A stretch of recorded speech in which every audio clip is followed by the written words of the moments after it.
8वा वेतन आयोग मंजूर. सरकारी कर्मचाऱ्यांसाठी मोठी खुशखबर. देशभरातील सर्व सरकारी कर्मचाऱ्यांसाठी आज एक ऐतिहासिक दिवस आहे. होय मित्रांनो, केंद्र सरकारने अखेर 8व्या वेतन आयोगाच्या स्थापनेला हिरवा कंदील दाखवला आहे. या निर्णयामुळे सुमारे 1 कोटी सरकारी कर्मचारी आणि पेन्शनधारकांना मोठा फायदा होणार आहे. तर चला पाहूया 8वा वेतन आयोग म्हणजे काय, कोण असतील याचे सदस्य, किती वाढ होणार वेतनात आणि सर्वात महत्त्वाचं म्हणजे हा फायदा तुम्हाला कधीपासून मिळणार आहे. सर्वप्रथम वेतन आयोग म्हणजे नेमकं काय हे जाणून घेऊया. केंद्र सरकार दर 10 वर्षांनी वेतन आयोग स्थापन करतं. या आयोगाचं मुख्य काम असतं सरकारी कर्मचाऱ्यांचे वेतन, भत्ते आणि निवृत्ती वेतन यांचा पुनर्विचार करणे. आपल्या देशात पहिला वेतन आयोग 1946 मध्ये स्थापन झाला होता. आतापर्यंत 7 वेतन आयोग कार्यरत झाले आणि आता हा 8वा आयोग लागू होणार आहे. प्रत्येक आयोगाने कर्मचाऱ्यांच्या आर्थिक स्थितीत मोठा फरक घडवला आहे आणि म्हणूनच सरकारी कर्मचाऱ्यांना 8व्या आयोगाची आतुरतेने प्रतीक्षा होती. या नवीन आयोगाचं नेतृत्व माजी न्यायमूर्ती रंजना प्रकाश देसाई या करणार आहेत. त्यांच्यासोबत 2 महत्त्वाचे सदस्य असतील. IIM बंगळुरूचे प्राध्यापक पुलक घोष आणि पेट्रोलियम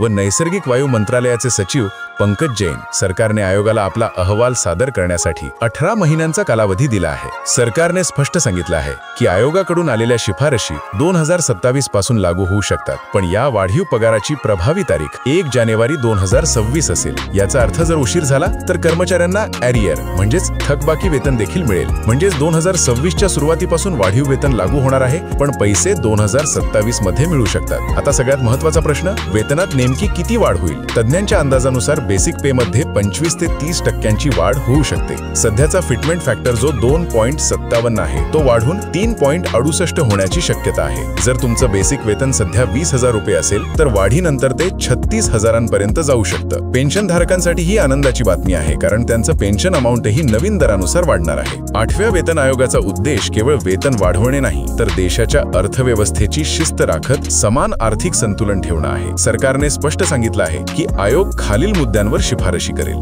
देशाची आर्थिक स्थिती, कल्याणकारी योजनांसाठी निधी, नॉन कॉन्ट्रीब्युटरी पेन्शन स्कीमचा आर्थिक भार, राज्य सरकारांच्या वित्तीय स्थितीवर परिणाम आणि खासगी क्षेत्राची तुलना. 2016 साली 7वा वेतन आयोग लागू झाला होता. त्यावेळी कर्मचाऱ्यांच्या वेतनात सरासरी 23% वाढ झाली होती. त्या काळात DA म्हणजेच डिअरनेस अलावन्स वेगळ्या पद्धतीने ठरवला गेला होता. आता 8वा आयोग आणखी आधुनिक आणि परफॉर्मन्स बेस्ड पद्धतीचा असू शकतो असं सांगितलं जातंय. सरकारी कर्मचाऱ्यांमध्ये सध्या उत्साहाचं वातावरण आहे. काही कर्मचाऱ्यांनी सांगितलं, आम्ही या निर्णयाची अनेक वर्षांपासून वाट बघत होतो. तर काहींनी असंही म्हटलं की वाढीव वेतनामुळे केवळ आमचं जीवनमान सुधारणार नाही, तर अर्थव्यवस्थेतही मागणी वाढेल. म्हणजेच या निर्णयामुळे बाजारातही सकारात्मक परिणाम दिसू शकतो. आर्थिक तज्ञांचं म्हणणं आहे की जर हा आयोग वेळेवर लागू झाला तर देशाच्या GDP वरही सकारात्मक परिणाम होईल, कारण 1 कोटी कर्मचाऱ्यांच्या खिशात अधिक पैसा येईल आणि त्यामुळे खप वाढेल. पण सरकारला वित्तीय शिस्त राखत हा बदल अंमलात आणावा लागेल. तर एकंदरीत पाहता 8वा वेतन आयोग हा केवळ वेतन वाढीचा निर्णय नाही,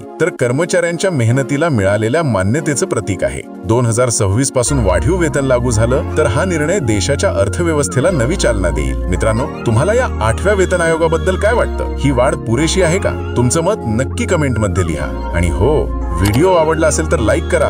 अशाच माहितीपूर्ण अपडेट्ससाठी सबस्क्राईब करा आणि बेल आयकॉन दाबायला विसरू नका. धन्यवाद. पुन्हा भेटू अशाच एका महत्त्वाच्या विषयासह.